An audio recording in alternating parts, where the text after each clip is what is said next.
एकही योजना आम्ही बंद होऊ देणार नाही। ज्या लाडक्या बहिणींनी महायुतीवर प्रेम दाखवलं,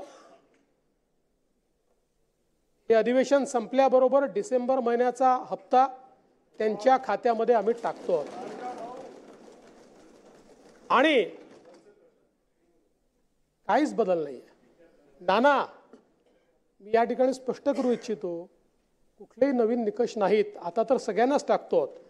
पण ॲपरंटली असं लक्षात येत आहे की काहींनी 4-4 खाती उघडलेली आहेत।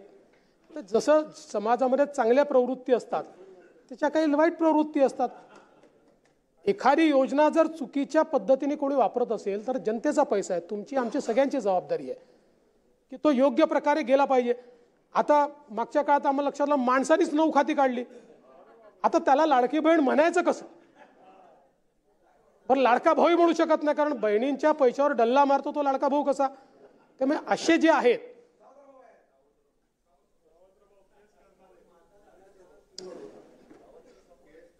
त्यामुळे शेतकऱ्यांच्या संदर्भात आम्ही दिलेली आश्वासनं असतील, युवांच्या संदर्भात दिलेली आश्वासनं असतील, ज्येष्ठांच्या संदर्भात दिलेली आश्वासनं असतील, समाजातल्या वंचितांच्या संदर्भात दिलेली आश्वासनं असतील, ही सर्व आश्वासनं या ठिकाणी आम्ही पूर्ण करणारच आहोत। आमचे मित्र भास्करराव या ठिकाणी नाही, पण माझे सरकार याच्यावरच त्यांना परवा आक्षेप होता। आता तसे फार हुशार आहेत ते, इतके वर्ष त्यांनी राज्यपालांचं भाषण देखील ऐकलेलं आहे। कदाचित शाळेत असताना नागरिकशास्त्राला दांडी मारत असतील ते, पण शासन जे चालतं हे मुख्यमंत्र्याच्या नावाने चालत नाही, शासन राज्यपालाच्या नावाने चालतं आणि म्हणून ते माझं सरकार असतं। म्हणून राज्यपालांनी माझं सरकार म्हटलेलं आहे।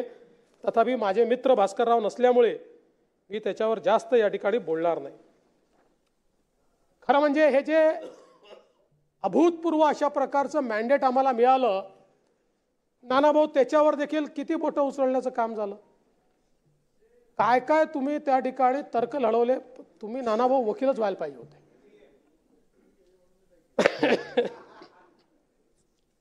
सिब्बल वगैरे साहेबांना काही फार स्कोप राहिला नसता, पटोलेच राहिले असते।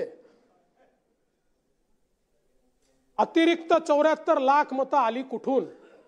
सांगतो कुठून आली। नाही सांगतो निवडणूक काय, निवडणूक आयोगाने 10 सांगितलं, तुमच्या कानातच जात नाही आणि तुमच्या कानात गेलं नाही तरी चालतं। तुमच्या फेक नरेटिव्ह फॅक्टरीला उद्ध्वस्त करण्याचं काम जे आम्ही लोकसभेनंतर केलं, पुन्हा तुम्ही नव्याने फेक नरेटिव्ह फॅक्टरी सुरू केलेली आहे, ती आता उद्ध्वस्त करण्याकरता मी उभा आहे। एकूण विधानसभा निवडणुकीमध्ये मतदार होते 9,70,25,119। यापैकी मतदान झालं 6,10,40,88,195, म्हणजे 66.5%। सकाळी 7 ते 9 मध्ये 6.61%, म्हणजे 64,13,360।